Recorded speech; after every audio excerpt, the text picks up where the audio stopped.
Okay. Now underneath those two, you have in your rib cage, you have your intercostals, right? What do you think these are? Internal intercostals. The ones at the outside will be external intercostals. You can see them better here. These are external intercostals. These are internal intercostals. Note the striations. Striations for internal goes up, external goes down. Okay? You can also see these guys here. What's that? The fan shape. Serratus anterior. Okay, so you tell me, what's this? External intercostal. What's this? Internal intercostal. Serratus anterior. Very good. And you can see, what do you think that is? Pectoralis minor. Pectoralis minor is covered with pectoralis Major. So even though, see how there's differences between mannequins? And this is actually true for human beings too. We're all not built the same way, right? Our muscles look very different. So what's important when you study is to remember the order in which you find things. So if you're wondering what that is, the first question you should ask yourself is, okay, I see a lot of bone, right? That means that a muscle has been taken out, right? That means that this is an internal muscle. This is not a superficial muscle. So this would be pectoralis minor, and pectoralis major is missing. This is pectoralis major. Okay, and also when you see a little window cut out, and when they're pointing to deeper muscles, you know right away that they're not asking you about an exterior muscle; they're asking you about an interior muscle.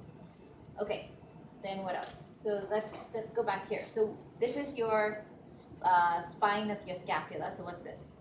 Supraspinatus. Infraspinatus. These are attached to the body of your scapula. So what's this? Rhomboideus major, rhomboideus minor. Okay, so what's this? Rhomboideus major, rhomboideus minor. Infraspinatus. Supraspinatus. Teres. Teres major, Teres teres minor. Okay, look, many students confuse these two with these two. Okay, so how do you tell the difference? So look at the spine. Spine of scapula, above the spine supra, below the spine infra. Then, if it's going underneath your humerus and attaching, levator means to lift up. Scapula means to your scapula. So these two, you think these two can lift up your scapula? No. These two can lift up your scapula, right? So levator scapulae, you have, sorry, not levator, levator scapula is over here. Levator scapula is over here. So these are your teres major and teres minor.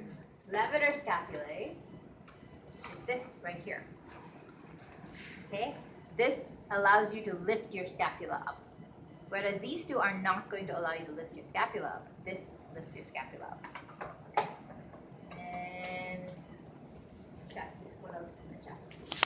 So turn this around. What do you think this is? Trapezius.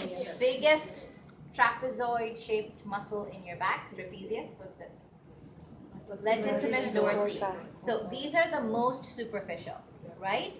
The biggest muscles in your back are your trapezius and your latissimus dorsi. If these are taken out, it will look like this.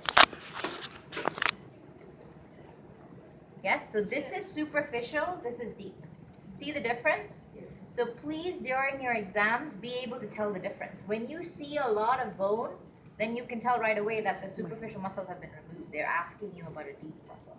So use your common sense a little bit that way.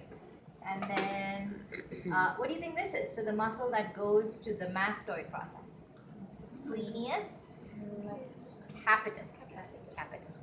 Whenever you see anything going to the mastoid process, it's splenius capitis. This is splenius semispinalis. This is splenius cervicis over here at the back. Okay, so you have semispinalis, splenius cervicis, splenius capitis. Then you have, whoops, sorry. You have, what do you think this is? Sternocleidomastoid. Only two muscles here go to the mastoid process. One is sternocleidomastoid and the other is splenius capitis. Okay. What are these? Scalenes. You have three scalenes. These are your scalenes. Then you have sternohyoid, okay, sternohyoid, and thyrohyoid. Sternohyoid is long. It goes from the sternum to the hyoid bone. Thyrohyoid is shorter and it's deeper. It goes from the thyroid gland to your hyoid bone. And then you have myelohyoid underneath. Time's up? Yeah. Oh my god, okay. So the face is easy. You guys know the face. Yeah. Okay. Yeah. Alright. Thanks guys.